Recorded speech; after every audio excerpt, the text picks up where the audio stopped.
Hello guys, welcome back to another new mini blog. 142 3K challenge అయితే day 7 అనమాట. ఈ రోజు అయితే మా అకాడమీ ప్లేయర్స్ వాళ్ళకైతే మ్యాచ్ అయితే కండక్ట్ చేశారు. ఇంకా ఆ మ్యాచ్ లో నేను కూడా ఆడుతున్నా. ఇంకా ఫీల్డింగ్ టీం కూడా అయితే రెడీ అయిపోయారు మ్యాచ్ ఆడడానికి. మా బ్యాటర్స్ కూడా అయితే దిగేశారు.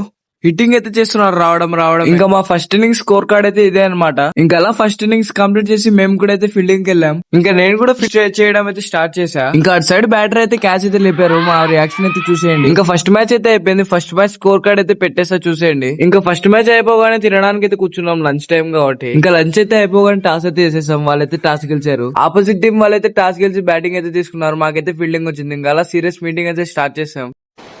మైక్ బాగా పకడ్బందీగా ప్లాన్ చేసావు మైక్. ఇంకా అలా సీరియస్ మీటింగ్ అవగానే మేమైతే ఫీల్డింగ్ అయితే వెళ్ళిపోయాం. ఇంకా మ్యాచ్ అయితే వైల్డ్ ఫైర్ అయితే జరిగింది. ఫస్ట్ ఇన్నింగ్స్ అయితే అయిపోయింది. ఇంకా మా వాళ్ళు ఎవరు బ్యాటింగ్ పోవాలని డిసైడ్ చేసుకుంటారు. ఆలోపి ఫీల్డింగ్ టీం అయితే వెళ్ళిపోయి ఇంకా నేను కూడా నీట్ గా అయితే స్కోర్ అయితే వేసుకుంటాను. వీడియో మొత్తం చూడండి అర్థమవుతుంది. మా వాళ్ళు అయితే 12 per over కావాలని ఎంత సీరియస్ గా అయితే లేరు. ఇంకా ఆలోపే కమెంటరీ అయితే స్టార్ట్ చేసాం.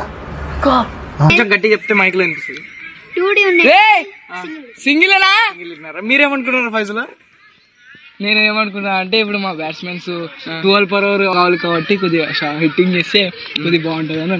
ఇంకా అలా నేను కూడా కమెంటరీ బాక్స్ లో నుంచి బయటకు వచ్చేసి ఎంపైరింగ్ చేయడానికి అయితే పోయా. మా వాళ్ళు అయితే ఒకటే తలకైతే నోబాలి అని. ఇంకా సెకండ్ మ్యాచ్ అయితే ఆపోజిట్ టీం వాళ్ళు అయితే విన్ అయిపోయారు. సెకండ్ మ్యాచ్ స్కోర్ కార్డ్ అయితే ఇదే అనమాట. ఇంకా మీకు ఈ వీడియో నచ్చితే లైక్ చేసి ఫాలో చేసుకోండి. మళ్ళీ కలుద్దాం నెక్స్ట్